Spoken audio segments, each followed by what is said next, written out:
আজ আমি চিংড়ি মাছের মাথা পা এগুলো দিয়ে বাটা করব।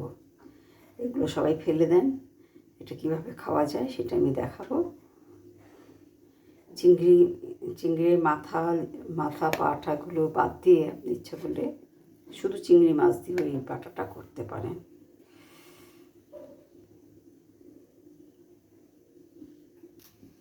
কড়াইতে তেল দিয়ে দিয়েছি, এর মধ্যে আমি লঙ্কাটা ভেজে নেব। লঙ্কাগুলো আমি ফাটিয়ে দিয়েছি।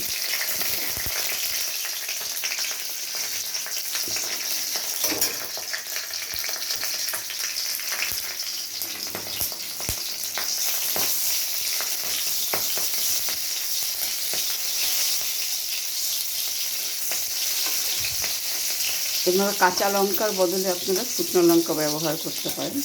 শুকনো লঙ্কাটা আমি আজকে ব্যবহার করলাম না, কেন শুকনো লঙ্কা খেলে আমার একটু পেটে ব্যথার অসুবিধে হয় শারীরিক, কিন্তু শুকনো লঙ্কাতে টেস্ট ভালো হয়। কাঁচা লঙ্কাতেও টেস্ট ভালো হয়। লঙ্কাটা আমার ভাজা হয়ে গেছে, তুলে নিচ্ছি। ভাজা লঙ্কাটা তুলে নিয়েছি, এখন পেঁয়াজটা ভেজে নেব। আমি এখানে 2টো পেঁয়াজ দিয়েছি, মাছ অনুযায়ী পেঁয়াজ দেবেন। আমার এখানে অনেকটা মাছ আছে।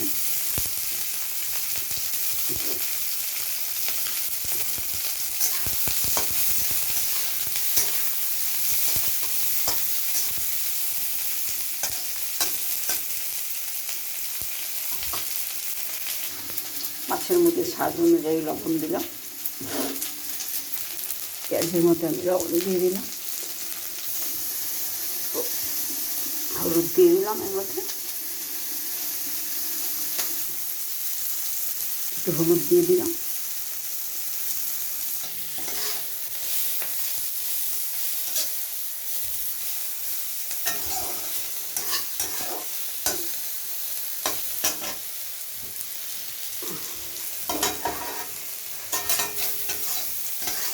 পেঁয়াজটা আমার লালচে করে ভাজা হয়ে গিয়েছে।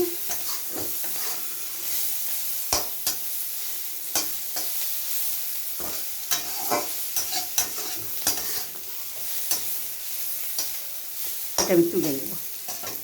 কড়াইতে আমি তেল দিয়ে দিয়েছি, মাছটাকে আমি লবণ হলুদ দিয়ে মেখে নিয়েছি। এখন এটা আমি ভেজে নেব।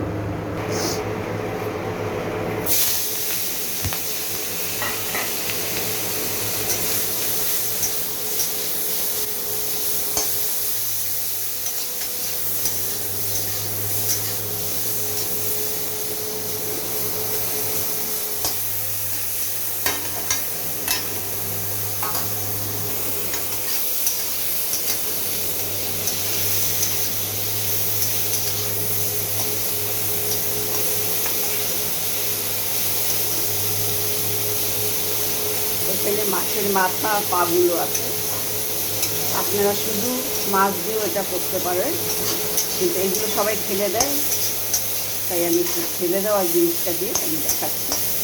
এগুলো ফেলে দিবেন না, ওগুলো খেতে খুব টেস্টি হয়, খুব ভালো হয় খেতে।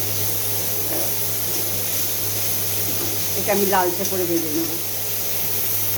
মাছটা আমার এখন লালচে করে ভাজা হয়ে গিয়েছে, আমি এখন এটা তুলে নেব। এই মাছগুলো ভাজা পেঁয়াজ, ভাজা কাঁচা লঙ্কা, সামান্য রেখে আদা দিয়েছি, ছোট্ট একটা টুকরো, সব একসাথে আমি পেস্ট করে নেব। আমি এটা শিলনোড়াতে পেস্ট করবো, কিন্তু এর মধ্যে কোনো রকম জল দেওয়া যাবে না, জল দিলে খেতে ভালো লাগবে না। একদম জল ছাড়া পেস্ট করতে হবে, খুব মিহি একটা পেস্ট করে নিতে হবে। মাছগুলো দেখুন লালচে করে ভেজে আমি তুলে নিয়েছি। সব এখানে মাথা পা এগুলো আছে। সাদা চিংড়ি মাছের এই বাটাটা খুব ভালো হয়। আর এগুলো সব একসাথে আমি পেস্ট করে নেব। আগে মাথাটা করবো, তারপরে ওগুলো বেটে নেবো। ওগুলো তো খুব তাড়াতাড়ি হয়ে যায়, এটা একটু সময় লাগবে, পরে এই জায়গায় দুর্বল লাগবে এটা সব, তারপরে একসাথে সব মিশিয়ে নেব।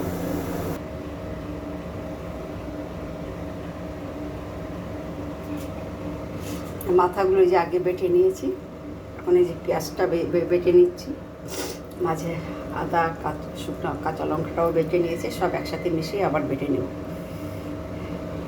চিংড়ির বাটাটা আমি বেটে নিয়েছি, দেখো শুকনো হয়নি, আমি কিন্তু একদম জল দিইনি বাটার সময়। পেঁয়াজের যে এটা আছে সেটাই একটা জুসি ভাব থাকবে। যে দেখুন কতটা নরম। এইভাবে চিংড়ি বাটা খেয়ে বলবেন কেমন হয়েছে।